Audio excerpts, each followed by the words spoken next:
And we are live. Welcome to Redbird Redzone podcast. My name is Will. You can find me on Twitter at LiveOnThatSwing.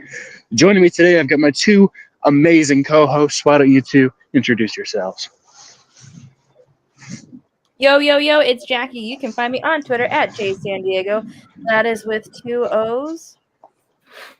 Yo, I'm Mac. Thank you guys for joining us, which will be my last episode on the Redbird Redzone as a co-host with these two fine individuals.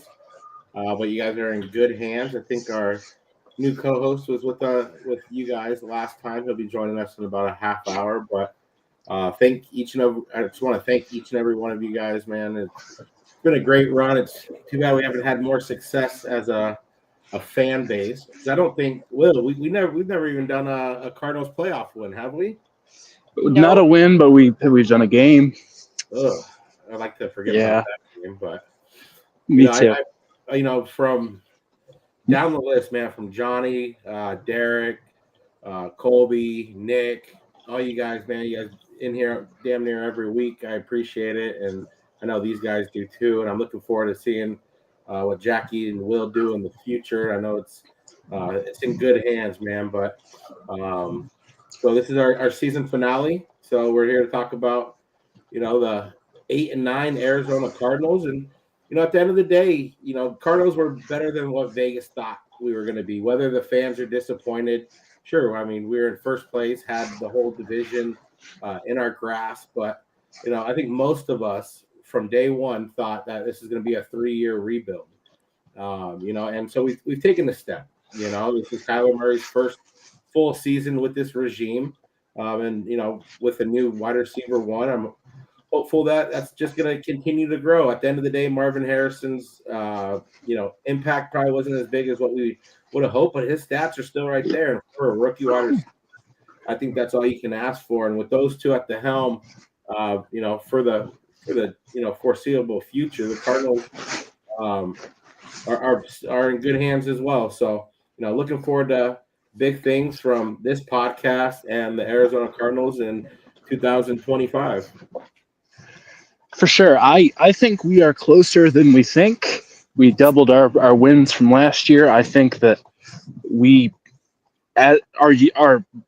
our units we were most concerned with looked a lot better than we thought they would this year. I mean, our O-line looked bad after the bye this week, but let's not forget, they looked pretty damn good those first, 10 weeks? I mean, that was our biggest area of concern going into the season. I'd say they did a lot better than we thought they would. As for what we focus on in the coming months, I think, skill position players like, getting a 1B for Kyler to throw to would be phenomenal. If we can get somebody like, say, T. Higgins, God knows he's going to get Boku bucks.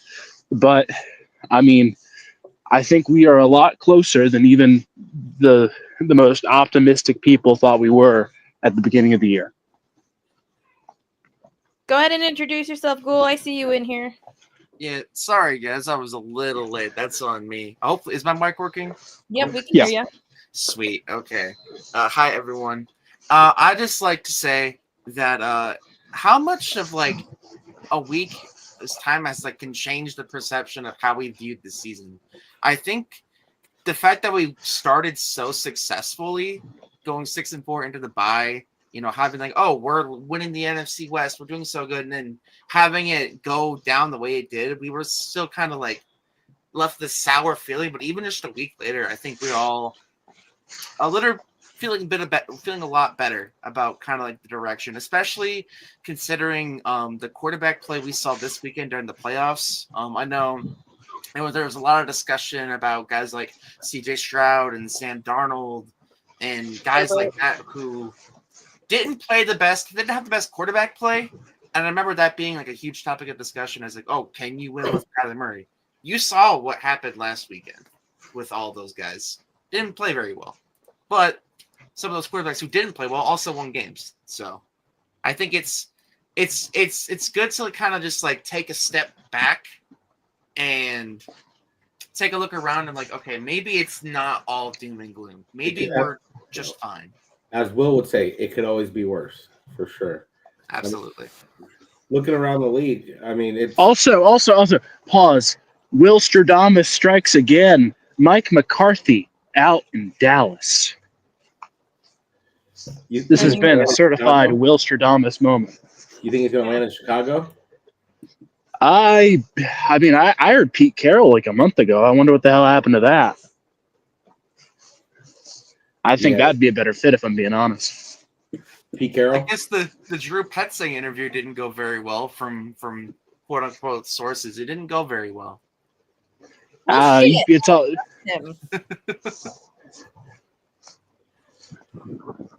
No, I mean, well, they don't have taste. I've seen the pizza they eat. That shit's fucking lasagna. Let's keep it real. Fuck Chicago deep dish. Yeah, fuck Chicago. I will agree with that 100%. No, I actually kind of fuck with Chicago deep dish. Not here, man. No. It's got to be good Chicago though. It can't be bad Chicago deep dish. If I ordered lasagna, I'd get lasagna. I'd order lasagna, but I mean, that's like Little Caesars. Like Little Caesars is like lasagna, so that you can't like let that like ruin the perception of like what that is. But that's Detroit style. That is, but that's like cheap Detroit style. It's Little Caesar. Like it's not gonna be good. No, I fuck with New York style pizza. But to your point, I do think it's valuable to kind of take a step back, see that quarterback play in the playoffs, and like to Will's point, we're not that far off. Austin Fort hasn't gone out and dished out big money. He does need to go out and find a premier edge rusher. I think this year, he's going to have to open up that wallet. And, to the Cardinals' credit, they have the top 5 amount of cap space. So this is the year to kind of go in. You've established the foundation. If you're Gannon and Austin Fort, you got the guys who you want to be here and who you think he could build around. And you didn't have to overpay and splurge and waste money like we saw Kime do time and time again, kicking the can down the road with the salary cap and fucking you over the next year. Austin Fort has done this the right way. We're all disappointed, obviously. We didn't have that signature win this year coming out of the bye week. We lost to all the playoff teams that we played other than the Chargers we lost to, and the Rams. With the Rams, week 2 or without Cooper Kupp, and then Puka got hurt that game, or maybe the other way around. So heading into next year, there is a lot of optimism to be had, and whether people want Kyler Murray here, Kyler Murray gone, I think it's pretty clear that he's going to be here. There are a lot more worse options out there on the market. Just keep building up the offensive line, defensive line, get that edge rusher. See what's going to happen. It seems like Kaiser White's gone, so it's going to be interesting to see how they go about filling that piece. But the secondary, the cornerbacks, I've never been more impressed by a cornerback room or a DB room that doesn't have that marquee name really. I mean, Sean Murphy Bunting's your biggest name guy, but these last 2 years in the room. These last 2 years have given Rawls the opportunity to have a lot of young guys and to see who's going to stick here. And man, I'm impressed with a lot of those guys back there, man. Garrett Williams looks like he's going to be a baller for years to come. I will say it is just amazing just how bad our PR is that that Rawls had the season that he did, and he's not getting any calls. He made very young. I think for sure, but maybe especially if I mean, Petzing's not exactly an old fart. I mean, he's like 40. I think he's mid-30s as well. He just looks old as shit for his age. If we're going to promote one of those two to be a head coach for other teams, fucking take Petzing, man. Keep Rawls. I'm just saying, I think he did a phenomenal job with what he had. Yeah. And I can't wait to see what he can do with guys who can actually, make other rosters. I think one of the main reasons I think he didn't get any calls was due to the fact that this league is kind of more so offensive focused. The idea of a defensive head coach, which is funny because we have Jonathan Gannon, but the idea of a defensive head coach isn't exactly the most popular. I know they had Mr. McDonald over there in Seattle. And there's a couple other ones here. There's I know Tomlin's more defensive focused, but think of the main players. You got your Andy Reid's, your Sean McVays, those type of guys. Those are focused on the offensive side of the ball. Or if they aren't, they're more neutral. They're just more game and stuff like that. So Yeah. And to I add think to that, eventually too- Rollins. Oh, sorry. Go ahead. No, I was gonna say, and to add to that too, a lot of these head coach positions, they have a iffy quarterback at the moment. So you want a For sure. offensive minded, head coach Mhm. to help develop that if that's going to be the guy going forward. Yeah.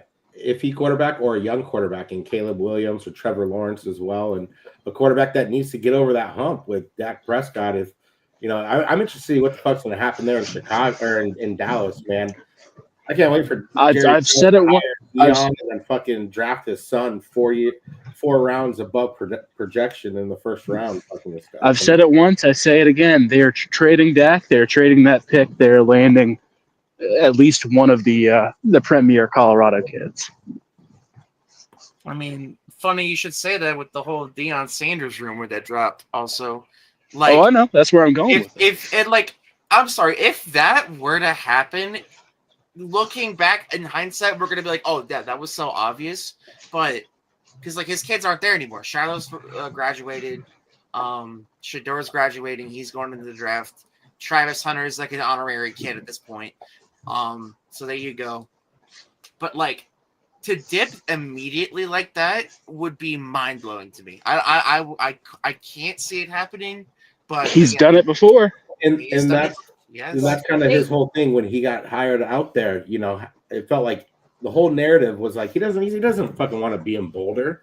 He's gonna try to fucking win in 2 years, then bolt for the biggest paying job. So, with Jerry Jones and how sporadic he could be, if he sets his eyes on Dion, man, he's gonna be the guy that I don't think money would be an issue. And at the end of the day, if Dion can run the Dallas Cowboys, if you're Dion, that's gonna be hard to say no. And let's be frank. It's a ESPN Stephen A. wet dream right there. Oh, absolutely. That to be the coach of America's team, he's going to be. I was going to say Skip Bayless, but I've seen what gets him. Yeah. Oh man, we don't want to talk about Skip. Nope, not here. Am I Joy Taylor? Oh, no, God, no. No. Okay, did you guys see the clip? They were on TV the day after, and I think it was Keyshawn Johnson. They're all sitting in the back. LaShawn McCoy's sitting down. LaShawn McCoy's throwing a pitch while they're talking. It's we're not even close to baseball season. What are you doing? And it's just this air of awkwardness while they're talking. And it's oh, they're crazy for going live like this the day after. I mean, props to them. Spaced out they were too. But, oh yeah, they were just we're kind of just yeah, we're just gonna ignore the massive gargantuan elephant in the room, and we're gonna talk about the Detroit Lions and invite Minnesota Vikings game. I don't know, Will, is Jackie the Joy Taylor of our group? I don't know. I feel like Will's Jackie.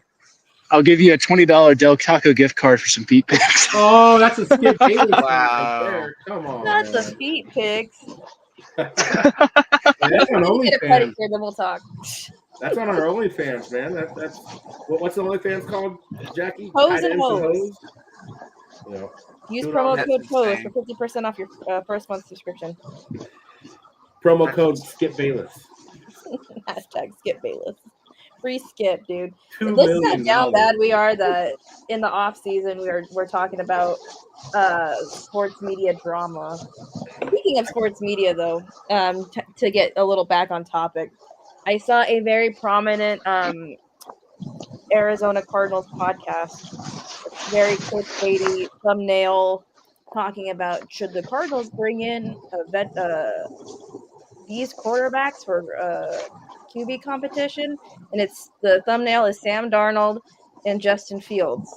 Sam Darnold, who we just saw piss his pants on the world's biggest stage that he's played on thus far, and Justin Fields, who hasn't sniffed the field since week 4. It was pretty good.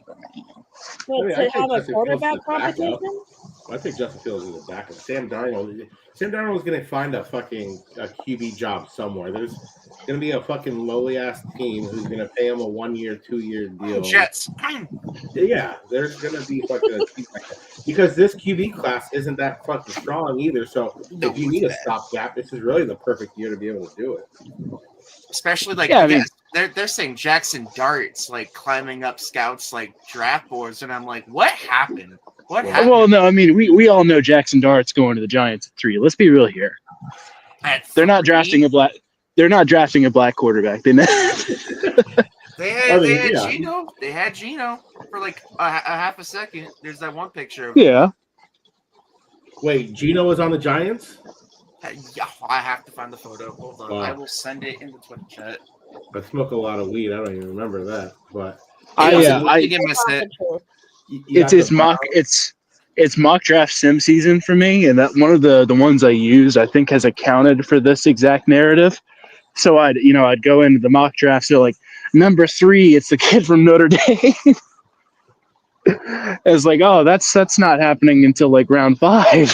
Yeah, they don't know what's going on. Wait until they start doing the combine, and whoever looks good in their underwear and has a big arm or can run real fast, he's gonna jump off the boards for sure. Now, James Pearson. I look good in my underwear. Oh well. Taylor. What'd you say? I said, I'm sure you do, Joy Taylor. You would. You say Will is the Joy Taylor. Now that I think about it, yeah, that makes sense. I do be hoeing out. You got some nice kitties. I will agree, Will. That's crazy. I didn't need to hear that. There you go. There's the photo of Geno Smith. Hey, we got some comments and we got some people in the chat that they like Dart. You like Dart? I think I remember him getting buzz before the season started. He didn't exactly have the greatest showing. I think it was Ole Miss, if I'm not totally mistaken. But I mean, there's also a guy like this every single draft. Yeah, no, for sure. Will Levis was that guy before, and then the guy before that, it was Malik Willis. There's gonna be guys that rise. I mean, Anthony Richardson and Will Levis in the same draft. Yeah, absolutely. Kenny Pickett, his name is Jack. His name is Jackson with an X. Of course, he's going to the Titans. Oh yeah. If the Titans. Oh my goodness! If we're talking about it could always be worse. They're in such a weird spot. Did y'all see how bad L'Jarius Sneed played this season? Yeah. They got robbed. Like they lost a 2nd round pick for that guy. That's insane to me. I had no idea he moved. He was traded to the Titans, and like his PFF grades, like it went from like 70 with the Chiefs. It's like 43.6. Keep in mind, do not trade with the Chiefs. No. Do not pass go. Do not collect any of that nonsense. That is a scam waiting to happen. And I'm saying they're going to be weird to try to like trade for Chris Jones. Do not because that's like Chris Jones. Like I know people kind of want him, or like anything like that. Do not mess with that. Especially if they tag him. Nick L says he likes Dart over the Texas QB. Quinn Ewers? Yeah, fuck Quinn Ewers, man. Quinn Ewers is Sorry. No. That fucking ending to that game had me cackling. It's 1st and goal at the 1, and you don't run a sneak like 4 plays in a row. Come on, man. Yards or whatever. Yeah, it's embarrassing. But I couldn't be happier for Steve Sarkisian coach team. So cool. Jeez Louise. Who do you guys want in the 1st round? Not even a name, but is it edge rusher? Are we all kind of set on that? Edge. Yeah, I think we gotta go edge. Yeah. This is a hot take. I'm content enough with the edge rushers in free agency that I don't know if we need to draft edge. Give me a name. It's such a good class, though. I mean, God help me, Chase Young. I mean, that would be kind of cheap. Not Chase Young. Fuck off, Joy. Hell no. Listen, the guys that we have made far more hopeless players work. Will Hernandez, bona fide bum before he came here. There are too many X factors in this draft at the edge position to miss. I don't know if I said this last week, but I'll repeat it nonetheless. Abdul Carter, if there is any chance you can to trade up for that guy, do so. He With is what assets? we have other We have- firsts. Yeah. Do you Or we trade have- next year's? Do you trade or next like- year's first to go get him? I mean, if he let's say it's like pick 6 and you start to see him slide. This is all hypothetical, but let's say he starts to slide a little bit, or maybe he doesn't have the greatest combine. I think if you want to make a win now move, if you want to make the statement like, okay, this is the year we're going to try to win, go and getting a guy like Abdul Carter to pair with BJ and Browning and all of them to basically, and also just to help out the other D linemen that like all have benefited. I think Bilal Nichols and Justin Jones and all those guys, they all benefited from having really good edge rushers when they were with their previous teams. So I cannot stress the importance of getting that X factor. James Pierce, I would love James Pierce Jr., but if we're trading up, it's for like someone like Abdul Carter, in my personal opinion. Yeah, Now there is it's gonna be a guy that Osiport absolutely loves for sure, because we haven't really seen If him be that aggressive. You know, he's the one who's wanted to accumulate picks in the past. If I'm focusing on any position with the draft, I'm focusing on either the defensive interior, linebacker, or wide receiver. I'm not drafting a wide receiver. Hi.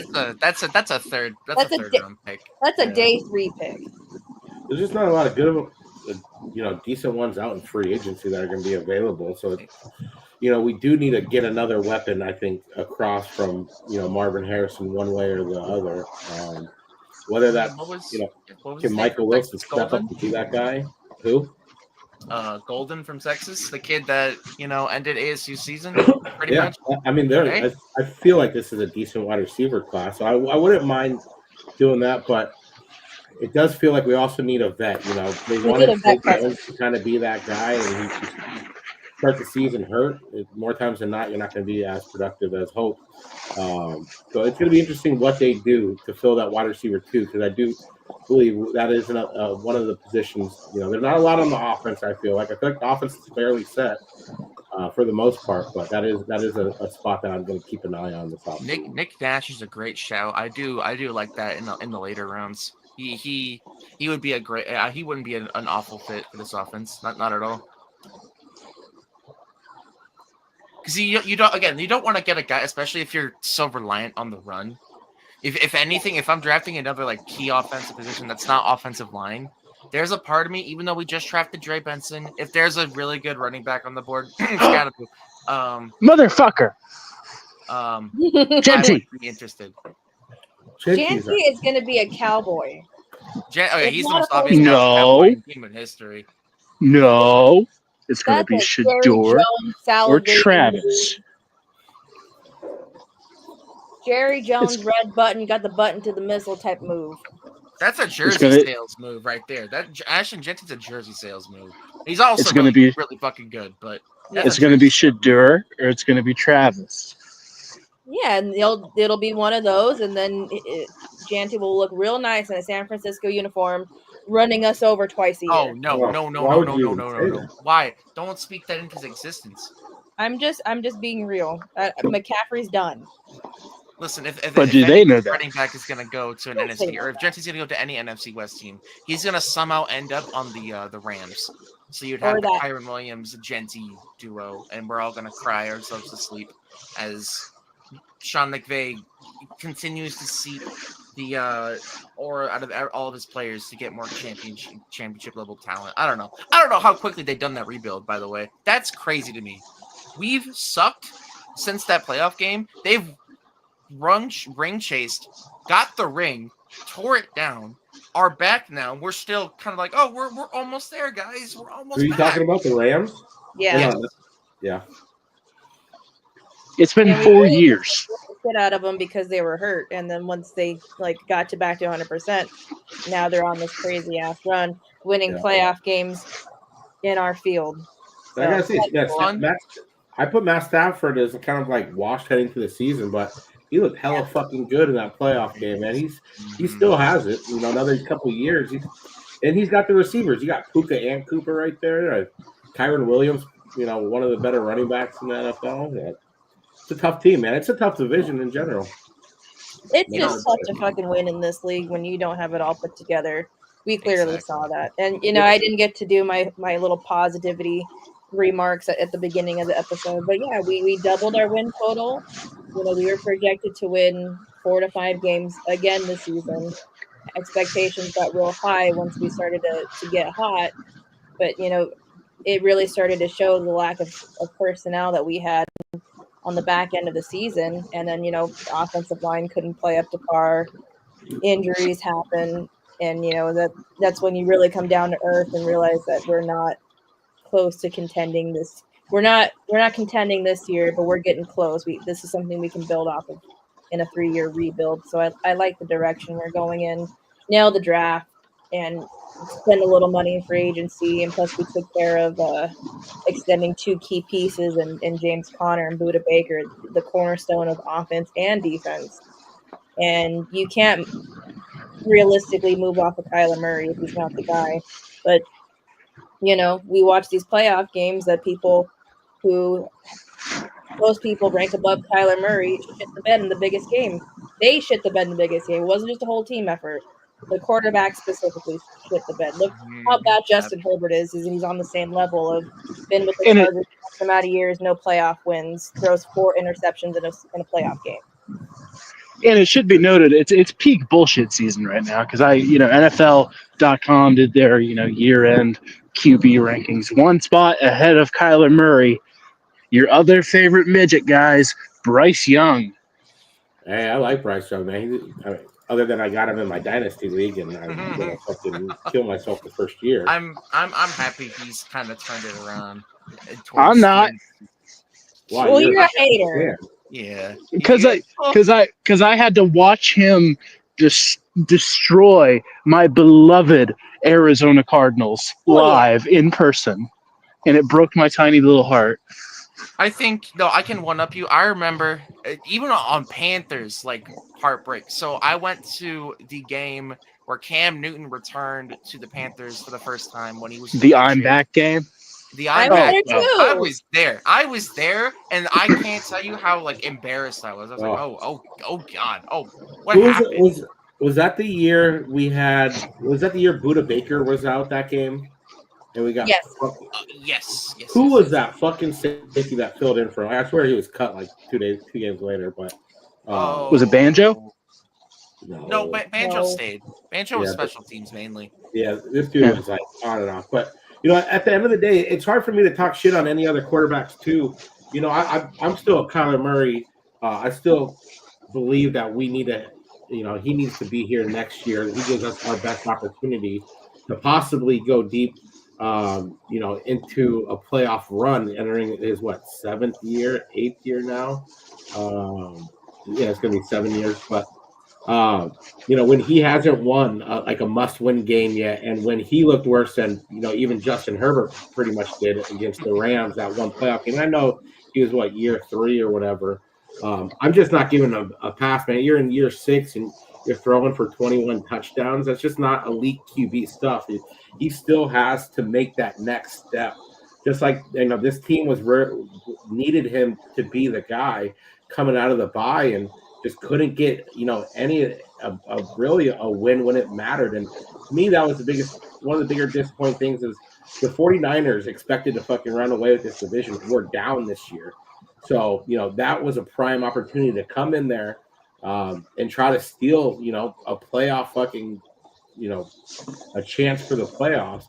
But instead, you got Matt Stafford, the veteran QB, and a pretty damn good quarterback or coach over there in LA. So, that's where we need to be. We need to take that next step next year, not just the team in general, but Kyler Murray. Because without Kyler Murray taking that next step, we're going to be here 1 year from today talking about the same shit over and over again. Mm-hmm. And you weren't here with us the last time we went live, Mac, but we talked about it, that it's not that that the talent is fading. It's more just a mental thing between the ears. It's just he's in his own head. He's broken, and he needs to do whatever he can, utilize any resource he can this offseason. I mentioned maybe getting the Drew Brees, pick his brain. He was a quarterback. get with, Kurt Warner, someone that breaks down the tape and seems like he wants to help because he's always indirectly talking about Kyler during games. Just do what you can to get right in the head. Get a therapist. Try ayahuasca. Try Hare Krishna. Take whatever you can, man. Jeez Louise. It was difficult watching that last game against San Francisco because it's like, what if, man? What if he would have came out of the bye and would have played like this? Yeah. Where was even this half Kyler of movie? that, man? Half of that, and it's like it is frustrating. At some point there comes a fork in the road where you're going to go one way or the other, and Kyler Murray's at that fork, in his at least NFL career with the Cardinals.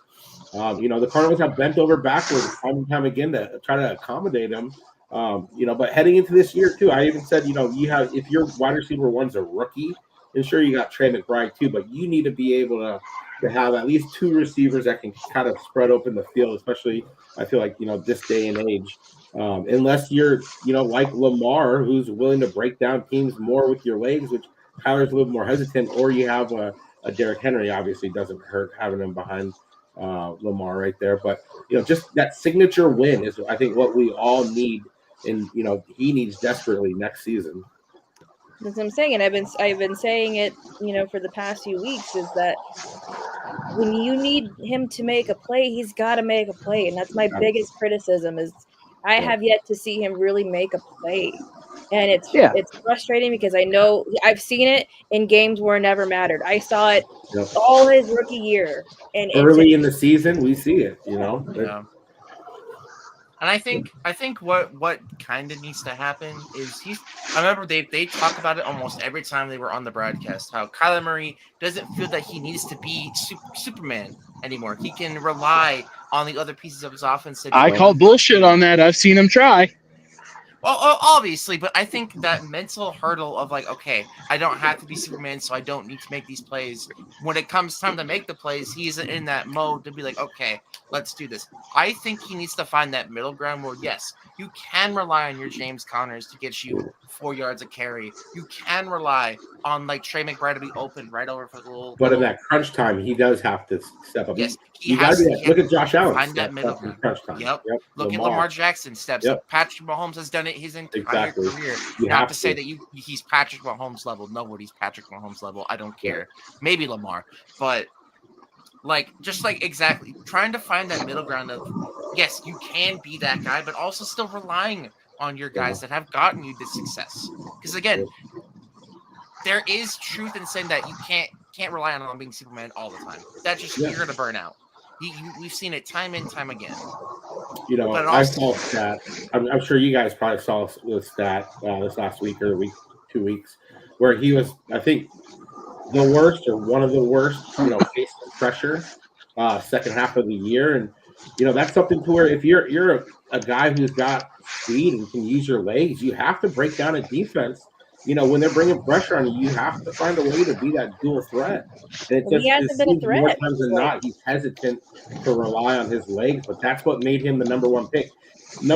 He wasn't number one pick because he's able to stand in the pocket and fire over the middle of the field. It's because he's able to use his legs, throw on the run, be able to do everything all together. And when you try to rely more on your arms, like you said, not trying to be the hero, that's not what made him be the QB that he is. Yeah, the arc here talks about, he's such a threat with his legs, but we haven't seen the threat with his legs this year. And it's like you have to get back to that. I know you don't want to get hurt. I know that I'm sure Petzing and Gannon are probably preaching to him like you don't have to be Superman. You don't have to do too much, do everything, but you've got to know when to take off because there's so many plays that we saw this year where he's trying to scramble around and find someone open, but there's also a gaping hole for you to take off for the first down. You just stuff like that where I know it's like it's in your head. No, and watching that Ravens game, man, that first drive of the game that they fucking had Lamar Jackson have like 5 designed runs. And so maybe it's on Petzing, maybe it's on the OCs a little bit to design more of those runs and implement it as the number one factor, because then that's going to open up the passing game that should theoretically. But I think you're the Ravens, you have Lamar Jackson, you have Derrick Henry behind you, and you design 5 fucking design runs to open the game up against the Steelers. That's just a mindset. That's a mentality right there that, you don't give a fuck about getting hit. You're going to do whatever you can to fucking win this game. And whether it's, running it 5 times in a row down their throat with your QB, even when you have fucking Derrick Henry behind you, that, that is going to make an impact in the later drives where then they can just turn around and hand it to Derrick Henry. And, if it is a fucking, they have to worry about it being a play action, or is he, RPO or whatever the case. So I think it falls on a lot of people's shoulders. But somebody has to get between Kyler's ears, whether it's Petson, whether it's Gannon, whoever it is. And, you have to, this next year is critical because this is really do or die as Arizona Cardinal fucking quarterback this next season. The thing Kyler Murray has to get in his head is that he was drafted because he is the archetype of the modern NFL quarterback. I was at a friend's house a couple weeks back. I was playing Madden 08. Mike Vick was I know. Wow. Mike Vick was the number one speed guy on that game, 90. You want to know who the second Mike Vick? The second highest speedster was in the 80s. It was Travaris Jackson. The game has changed so much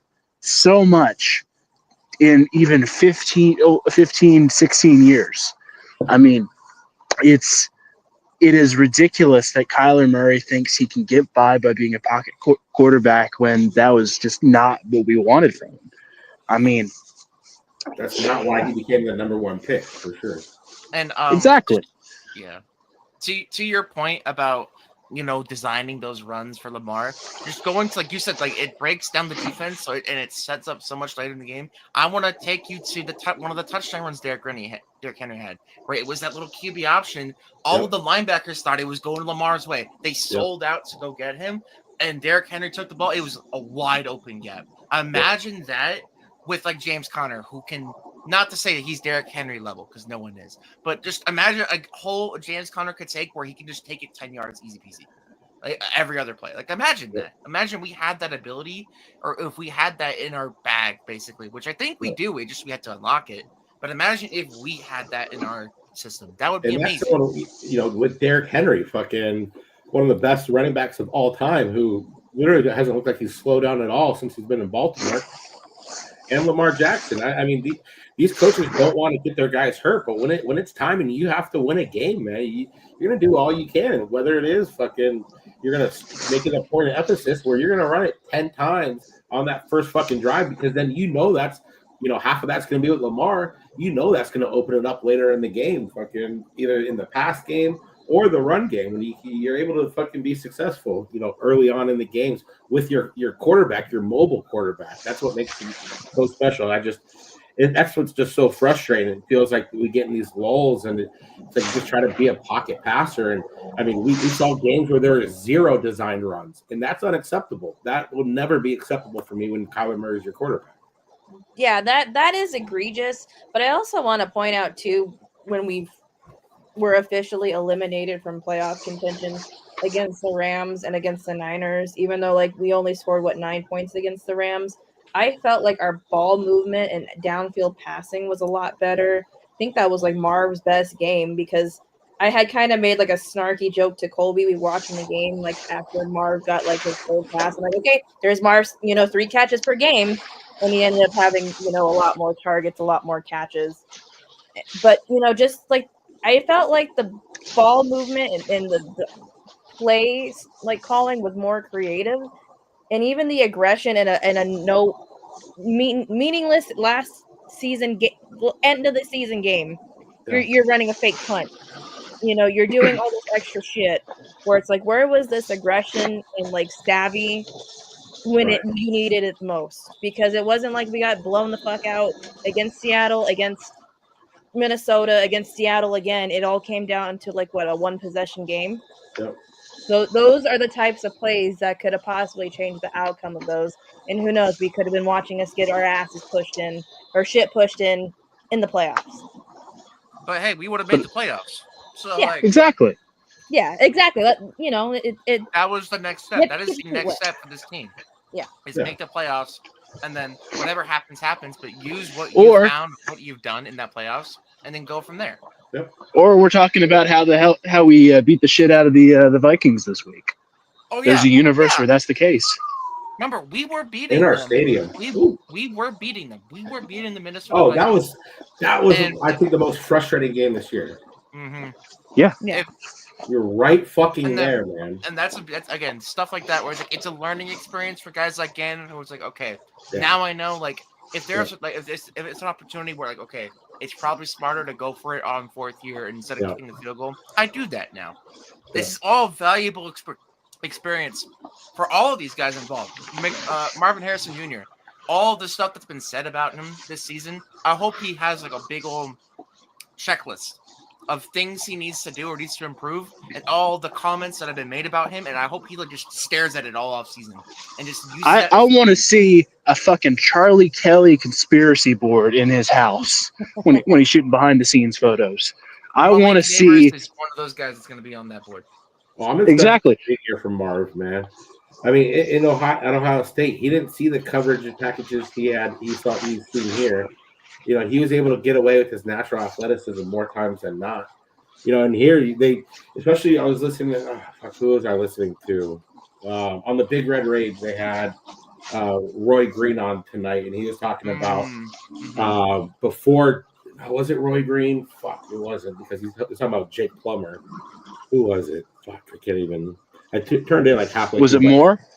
Rob Moore. Yep. And he mentioned, I didn't catch the name, but from what he was saying, I'm pretty sure that's who it was, because he was like our number one there. But he was saying before Jake Plummer got here, that the coverage schemes were pretty basic that he saw. I mean, this is 25 years ago now, so you know who the fuck cares really. But it did bring up a good point that until Jake Plummer got here, once Jake Plummer got here and he was the more mobile quarterback, they had to design a lot more packages that the defenses had to, so they confused, had to make more confusion because they had to find ways to either spy on Jake Plummer or be creative with the pass rushes. So it's different when you have a quarterback who's just sitting in the pocket. It's basically, you're playing fucking chess back and forth, checkers back and forth. But when you're able to get a guy like a Kyler Murray, they need to be a little bit more creative in the DB packages, because you're going to have to you're going to have open lanes when you have a spy on the guy. So you can't just do a cover one, cover two and make it obvious each and every time. But he did say that, coverages got a little bit harder when Jake Plummer became the quarterback, because they weren't able to just sit back there and play cover two the whole time, because they had to account for his legs. So that is something that maybe Marvin never saw at Ohio State, which I think, he's the type of guy, and how he grew up with an NFL father, a Hall of Fame father, where, they're going to sit down and they're going to look over game film. They're going to see stuff and correct it heading into year two. So I'm really looking forward to seeing how Marvin Harrison produces. And with him and Trey McBride, the sky is the limit. You don't have to do much for this offense, but I have never been really the biggest Michael Wilson fan, but he has never really done anything that has been, negative to me, so to speak. But he just doesn't get the targets. He just hasn't done enough to be a number two on an NFL playoff caliber roster as of yet. So I think you just got to bring somebody in here, whether it is a rookie, or someone through trade or free agency that can come in and kind of ease, that wide receiver room a little bit more than what we saw this last year. I mean, what we need right now in terms of a wide receiver is somebody who can just really, turn on the jets and run downfield. I mean, we have basically the same archetype down the line for our entire wide receiver room. We went also from two small wide receivers to two big wide receivers. Like exactly, like Trey McBride is also what he would consider wide receiver, big tight end. You need that smaller guy, and Dortch. Again, the plays I was seeing in the San Francisco game were like, oh my God, why weren't we doing this with him all season? Look at the movement. Look at all this open space he's in. What happened? We could have used him like this. But I don't know. That's what's frustrating. Like he never got the targets. We sat here week after week. Wondering where the It's fuck hard he to was. blame Exactly, Michael yeah. Wilson or And- Greg Dortch when they're getting 4 targets a game. And I mean, going back to Marvin Harrison again, I think we've been spoiled by just how good recent rookie wide receivers have been. In what universe is 62 receptions, 885 yards, and 8 tutties a bad rookie season? He had more than 62 catches. He had like. I want to what say did 68 or 69. Hey, There's no way he had. In the 60s. I know he beat his dad 63. Damn, he in his did have. rookie year. Okay. Google beat said Larry, 62, too. so I said I 62. think he's tied with Larry, no. but he beat his dad. 62. Yep. It's something like he broke rookie records for the Cardinals or something like that, where it's like, hey, that's crazy. This is a team that drafted Anquan Bolden and Larry Fitzgerald, and look what he's doing in his rookie year. And I mean, they're Anquan very Bolden, bad. famously great rookie season. Yeah, and it's like look, Brian Thomas Jr. The Lincoln Neighbors. God, LSU. That's a crazy LSU wide receiver room, by the way. Regardless, LSU just produces the best wide receivers. Look at Justin No. Jefferson, Jamar Chase. Jamar Chase. It's wide Oh my receiver you. Is there any LSU wide receivers that are like kind of like under the They're radar getting this year? arrested right now. We're not talking about that. Oh yeah, well there you go. Well, no, those are the Georgia murder- running backs you're talking about. Go on. Yeah, I mean, like we had such high expectations. We probably, graded Marv a little too harshly. I know I for sure did. At one point, I'm like, "Fuck this guy." After like, what was it, back-to-back drops against Seattle, some shit like that. But very harsh. L take on my end. But he did have a pretty productive rookie season. Now that the dust is settled. No, Yeah. I do believe that we all thought he was a lot more pro ready, just like didn't We have thought he was rough coming in as edges. Jamar Chase right now. Right. And he's not Larry Fitzgerald. We saw Larry Fitzgerald, they had similar numbers as a rookie, but we saw Larry Fitzgerald win more times than not those 50-50 balls as a rookie. And sure, he had Anquan Bolden across from him, so that doesn't hurt as well when you're a rookie. But there are things I think that he can grow on. Some of the route running coming out of his breaks, I think that's all coachable, teachable, learnable. High point in the ball. High point in the ball, using your body. He didn't do. You see Larry Fitzgerald. Larry Fitzgerald would almost box people out as he jumped up for the ball. Yeah, and that's sell the something that you PI. learn. Sell the PI.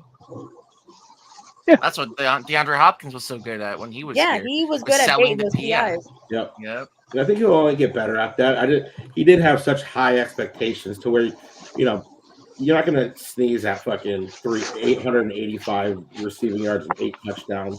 You hope, as a wide receiver, you'd have more than 62 catches, but there weren't a lot of people other than Trey McBride to really, take the heat off of him. And, Kyler Murray, to be honest, he wasn't very good at the deep ball this year to begin with. Yeah. You expect the 50-50 balls, he's going to come down, more with those in year 2 and beyond. But there are a lot of things that he can work on and be better at. But to label him as a bust, that's a moron move. Yeah, exactly. And more, yeah. I was gonna say Petsing's not doing him any favors either because his route tree is bland and it's a lot of the back shoulder fades. But I'm like, you got to lob him some softballs. I think we talked about it last week, Gule. Like, we want to see more of those crossing routes for Marv. Yeah. Bubble screens. He excelled at. His route running ability is entering the league one of the league's elites, and it wasn't utilized as nearly as much as I wanted it to be. I think also too, kind of just like talking about like how like, oh, why wasn't Trey McBride taking pressure off of Marv?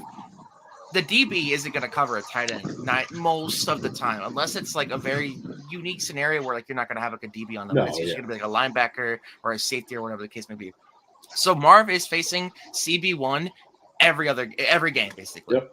So you're going against the leagues, like again, like the game against the Patriots, Christian Gonzalez, he is going to go against like the top guys in this league, and what an experience that is for him to kind of be like, okay, this is what the best of the best is going to be. Okay, now I know. Now I know. This is what I can do. This is what I can't do. All this is valuable data, valuable experience for him to take into this off season and then improve on the things that he struggled with, which again, those 50-50 balls where Gonzalez was like draped over him. He couldn't get anything going, or other situations where he just can't come down with it because he's wedged in between a DB or stuff like that. Yeah, and what's frustrating, I know early on in the year, we were talking how, to me, it was frustrating seeing the disconnect between Kyler Murray and Marvin Harrison, and then you don't play a preseason game at all. So your first really engagement with a cornerback on the other side facing that's not on your team that you've seen for fucking months now is week 1. And it literally took, for me, I even tweeted out week 17, 18, there's a back shoulder throw, which was fucking beautiful, and it worked to perfection. I was like, that was the best back shoulder fucking throw and catch that we've seen all year.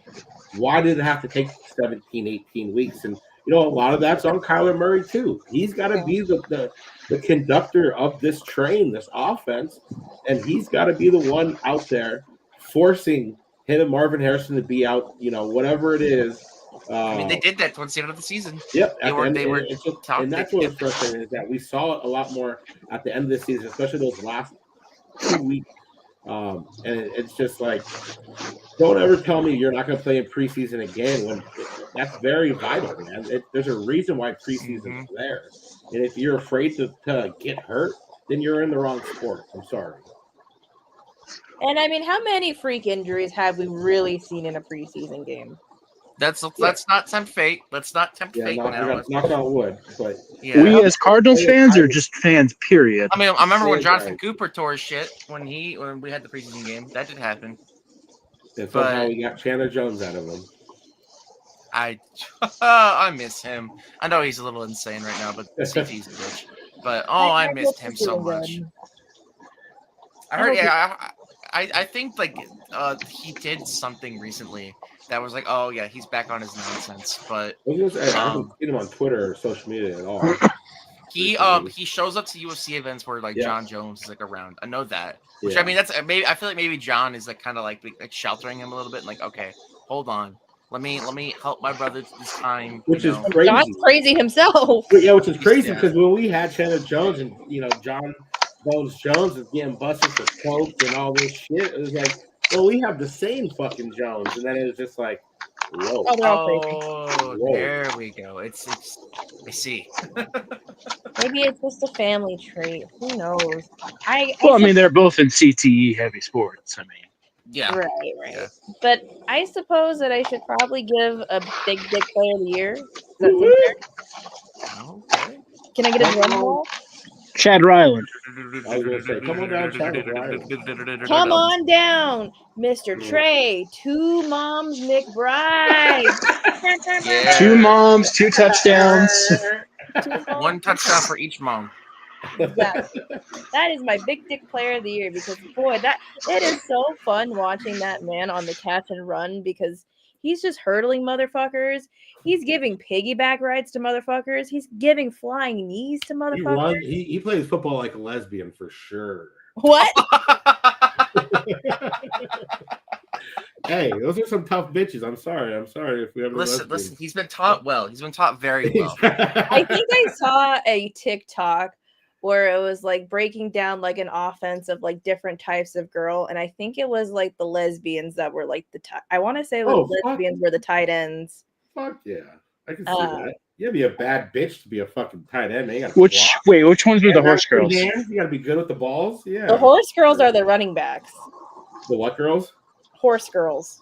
The horse girls. You know what a horse girls that are like weirdly into horses, not like in a sexual way, but just like that like grew up riding the ones horses who like that giddy had up. horse dolls. I have a totally different definition of a horse girl. What's a horse girl to you? I was wondering where that was going for a second. Because there's like the thing about like there are people who will get on all fours and run around like horses. And there's a clip of like one girl who's legit hopping over fences, like that a horse is built for horses, and she's just doing it easy peasy. And I'm like, how do you train? How do you train for that? Maybe there's spectrums of horse girl, and that's the extreme. I knew some bitch in I high have school heard who of used to pony fucking play, bark though. like a dog all the time. Wide receivers are the kind of people who are like, change their profile picture completely black. Don't text me. Real ones know what's going on. The Hello Kitty girls The are divas? the DBs. I need the Hello would Kitty say girls to more like- ruin my life. Like the BYU Mormon girls. That's like the DBs. They're all like, all glory to God, praise all. That's all they did. No fly zone. Exactly. Oh, That's I all got they so do. much I want to say, but You're trying to tell me that I'm into DBs, goal. Cole? The quarterbacks. Yes. what position was the trans, Jackie? I'm not. No comment. I am not stirring that That's pot. a live wire. Trans or kickers, because I want them to kick me in the balls. I'm out. I can. Yeah, you're jamming out, so we can cancel you off this podcast. Listen, I'm not the head coach, but I'm Spagnolo on the Chiefs. I'm screaming down the sideline. Timeout. Get that trans fucking DB off the field. Timeout. We got to reset. I don't know. I can't call the timeouts here, but hey, I'm calling them regardless. Let's reset here.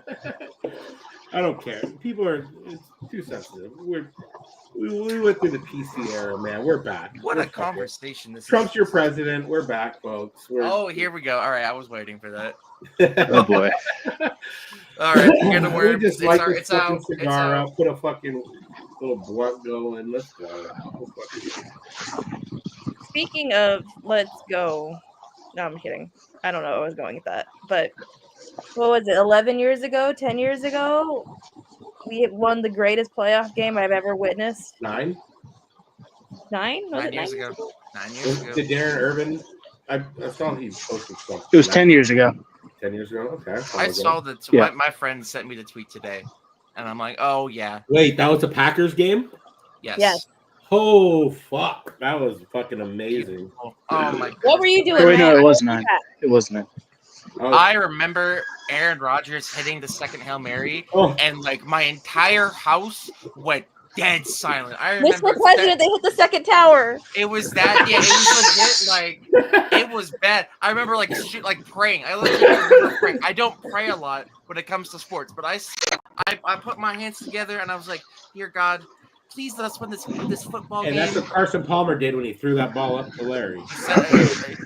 Larry somewhere. Larry's right there. Oh, just throw DJ Humphries move. Give it I love that. I love the spin move. DJ Humphries, get out of my way.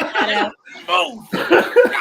Then Larry, I don't know, like Larry's just okay. I will always bring this up. We tried to get Larry the ball to score in the end zone like 2 other times before that. I'm like, no, don't be cute. Just score. Yeah, don't even. And then the fucking shovel. Wanted to. Yeah. That was the most fucking genius shit I have ever seen watching football. It shouldn't have worked. I'm like, we haven't run a shovel pass to Larry in like God right now thinking of that. What? Wow. And then the next week we lost to the Panthers, and I wanted to will myself. fuck So let's you and your Panthers, man. Fucking they just beat our ass fucking every time, huh? Except for that Jake Delhomme. Need him back. So fun facts. So we're gonna start a thing. Gule's fun fact of the day. So Sean McVay now has more playoff wins at State Farm Stadium than our last 3 head coaches, and is currently tied with Bruce Arians at 1. I do not have a Chubb anymore. Thanks. So there you go, folks. Sean McVay, our owner. There you go. You know, and it shouldn't surprise. That wasn't fun. It's fact. Give us a real fun fact. Boo! Boo! It was Gule's fact of the day or stat of the day? Gule's fact of the whatever. We used to have Max stat of the week. But, Start of the but week. yeah, I like it. And Back to the week we have goes we have back the Wills. It could be worse, and certified ass bowl. And Jackie's big dick player of the game. Why you gotta say it like that though? What do you mean? I'm kidding.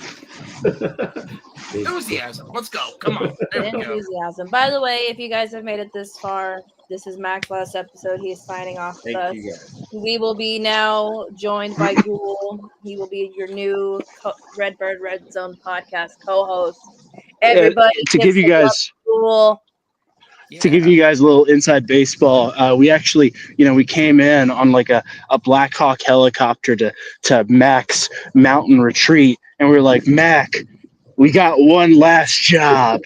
He's like, I've got a family. You're so stupid. You got to do it. You got to do it for the cast. Inside baseball? Where the fuck is inside baseball coming from? It's a common expression. That's a Is it? boomer term. My professors use that term, and they're all like 50. Really? Is that some kind of white people expression that I don't know about? You are I learned Joey it Taylor. Fuck, recently. that's racist. You whites will get this. 3 But I sheets can't to say the trans, wind. but Jackie can say you white people. Okay. Ah, Okay. Hey, Gule, I just want you to know, and I hope you carry this tradition of making fun of Will about once every month and a half, 2 months. I'm not sure if you knew, but last season, was it last season, Jackie? He came in here and said that he had a threesome over the weekend. Yeah. I'm like, God damn. I'm like, okay, well, just hypothetically, what are the girls' names that you had? Girl, guy, who knows? What were their names? And he's like, oh, Ashley and Jackie. And like, we were like, wow. me and Jackie was fucking so. You always got to give shit about Will and Jackie having threesomes behind the scenes. So please keep that tradition going. I don't know about specifically that, but listen, Will has some fun stories I could slyly bring up, but I'll be in the comments. I'll remind you guys about every 2 months or something. Yeah, every 2 months. Have you? I'm a Cardinals fan. Nothing can humiliate me anymore. Have you met Will before? Me? Yeah. Oh, I've known him. Oh, how long have we known each other, Will? Oh, really? We started this cast in the Rosen era. Because we had a season with us three, right? Or is that Will? Who did we do? No, it was Kyrie. It was Kyrie. Okay. So you guys started this podcast? You two? Yeah. Okay. So did you guys grow up together? So you guys actually are like buddies? Oh no. We've never met. Yeah. Okay. I want to say, like 2018. Okay. I remember the most I can remember was like I was in high school. We were both in high school when we met. Yeah. I think Will was like 15 when I jumped on with him. That's kind of weird, but whatever. Do you live in Arizona or where you stay? Me? Oh yeah, I live in Arizona. I've lived in Arizona my whole life. Anytime I'm in Arizona, Gule dodges me. He's always got a new one. Okay. The one major one I will 100% take blame for. What was the game you were here for? Like Texans game. The Texans game. Yes, I 100% dodged. I was like, I gotta go, bro. I know he's here, but I'm like, I gotta go. I'm sorry. Me and Will rode together, and we met Jackie down there. So I was pregnant. You were pregnant. Yeah, my ankles were so fucking swollen, and I was with my dad. So I'm like, here's pregnant me and my dad. Like, what's up? Oh, all drunk, hammered. Yeah. Wow. Oh, wow. Probably like, we're going to the smoker section. I'll see you on the pod, Jackie. Later. Yeah. And I had me in O'Doul's after the game so I could feel cool. That was like our last win at home for like a year and a half. Yeah. And then I went on like a Linsanity run of like 4 like win streaks. Well, no, we beat the Cowboys at home that year, didn't we? No, I believe we're on the road. Yeah. Okay. Yeah. Was that the year we went undefeated on the road? We won like 2 games at home. Yeah. Some shit That like one. that. It feels like that's every year now. Yeah. I like that we're a good road team, but I know season ticket holder, so I'm there quite frequently now. If we win more at home when I'm in attendance specifically. But hey, you were undefeated on the road this year, right? Were you 2-0? I was up until I went to the Washington game. We got waxed, and then I went to the Seattle game. We got waxed. Well, it's because you dodged the Minnesota game. Damn, you You went didn't- to Seattle? I didn't fly to Minnesota, and I didn't fly to Seattle like I should have. You didn't So learn that- hot dish, buddy. I did not learn hot dish, buddy. I'm sorry. What is that, casserole? Yeah, it's like casserole with tater tots in it. It's a big Midwestern thing. Ooh, Of course, it's a Midwestern thing. ooh. That sounds like an abomination to food. Oh, we also had Sanders on in last week. What, Mac? You missed Sanders. You have Sanders on? Yeah, he moved Did to he like just pop in Indiana. unannounced like he usually does? Yeah, he's like, "Can I join?" I'm like, "I guess." We also had Kyler Murray on. It was crazy. He was like, "Will, you're so cool," and I was like, "Thank you, Kyler Murray. I think you've had a bad year, but you're pretty cool too." I think you fucking suck, but I also think you're pretty cool. I'll suck your dick, Kyler. Is that what we're I've saying? I mean, No, it was the clip of him in the car, and it's the dude outside, and he's like, "Kyler, do you love me?" And he goes, Can I "Yeah, get a bro, I kiss?" love you. Can I kiss you?" Hell nah. No, bitch. No. Listen. I don't blame him. Kyler Murray, that's the very. What am I he's saying? smexy. Anyway, All right, I have to go be a mom now. So any Yeah, I final hear my thoughts? baby crying as well. This has been a phenomenal and fun season, even when I've been crashing out. I love you guys. I love this podcast. I love our fans. I love the Arizona Cardinals, even though they break my heart every week, and I bet against them every week on the pick'ems. I love this team. I love you guys. I love the fans. God bless each and every one of y'all. Yep. Until free agency, when us three idiots will jump back on, we'll be crashing out over the Suns and probably the Diamondbacks. So this is me signing Not off. the Diamondbacks. I do not give a shit about baseball, so I'll only be crashing out about the Suns. Okay, quick shut the fuck mention about the Suns. Why Devin Booker? Quick, let me talk to you real quick. Right. So why are we going off when we're like trying to trade you? Like what are we doing? I understand Are we we're trying to raising- trade Devin Booker. Yeah, I know because he's on the trade. There's like odds. He's like minus. No, I saw 200 to that. go to the Rockets. Yeah. If there's one person going to go, it's going to be Durant. Well, I mean, between those two. But, Yeah. yeah, it's kind of embarrassing what's happened with the Suns. They were up 20-something tonight. Had to squeak out a fucking win under 2 minutes to go. Fucking. That sounds like the Suns. I mean, Pretty hey, If you bad. think that's bad, we had a 2-0 lead. 2-0 in the finals. Nightmare. Okay. All It's right. always the teams from Wisconsin. I want to end it with a beer chug. It's been like a year since we had one, so I'll sign off with a beer chug. What do you guys think about that? Damn Yep. straight. Sounds good to me. All right, love you guys, man. Appreciate each and every one of you. Me and Will have been on here for what, 5 years? Me and Thereabouts, yeah. Jackie and us two have been on here for About 4 years another now. 3 years or whatever. And I'm glad I got someone like Gule hopping in here, someone who created this podcast with Will, and hopefully we held it down a little bit for you guys, man. And I appreciate each and every one of you reaching out. You can follow me on Twitter, AZ Sports Fiend. You guys do the round out. I'm a fucking chug. Yeah. Well, Mac, I want you to do it first, man, since you're. I just did. Matt, AZ Sports Fiend. Oh, yeah, duh. FYEN on Twitter. This has been another phenomenal season of the Redbird Redzone podcast. My name is Will. You can find me on Twitter at LiveOnThatSwing. My name's Jackie. You can find me on Twitter at jsandiego. Those are 2 O's. And then I guess my name is Gule. You can find me at Zona Gule on most platforms. Twitter, formerly known as X. Yeah. No, wait, I fucked that up. Anyway, that one. Formerly known as Twitter. The Elon Musk app. That one. Yeah. And we are out. Bye, guys. Later, Gators.